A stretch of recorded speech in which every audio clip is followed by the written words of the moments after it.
क्या हम देश को ये आदत पड़ गई थी कि भाई आप रमजान होगा तो टोपी लगाकर इफ्तार में जाएंगे, भले आप व्रत ना रखें, जी। लेकिन आप शाम को जो है इफ्तारी करेंगे टोपी लगा के। तो वो एक मतलब बना हुआ था कि वे प्रधानमंत्री है तो उसमें जाएंगे। मुझे तो ये भी याद है, लोग अक्सर दूरदर्शन पर सवाल उठाते हैं, लेकिन मुझे ये भी याद है जब पोप जॉन पॉल आए थे तो उनकी भी लाइव हुई। जब उसके पहले जो है अजमेर शरीफ जब नेहरू जी गए थे उसकी भी लाइव कवरेज हुई थी। लेकिन प्रधानमंत्री जब कुंभ में आ जाते हैं, प्रधानमंत्री किसी मंदिर में चले जाते हैं, प्रधानमंत्री जब जो है ध्यान करने बैठ जाते हैं, तो वो लोगों को खास करके चुभता है। जी जी, पहली बात तो यह है, पहले तो राष्ट्रपति भवन में भी इफ्तार की पार्टियां हुआ करती थी। तब किसी ने नहीं बोला कि एक सेक्युलर राष्ट्र को ये सब करना नहीं चाहिए, टैक्स पेयर का पैसा इन सब चीजों पे नहीं बहाना चाहिए, ऐसा किसी ने नहीं बोला था।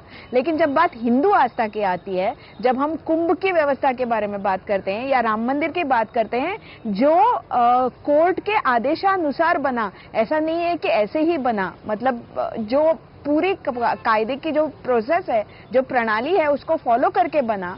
लेकिन फिर भी वहां अगर प्रधानमंत्री जाते हैं तो सबको दिक्कत है। और ये वही चंद गिने चुने लोग हैं जिन्हें हिंदू आस्था कभी समझ में ही नहीं आई।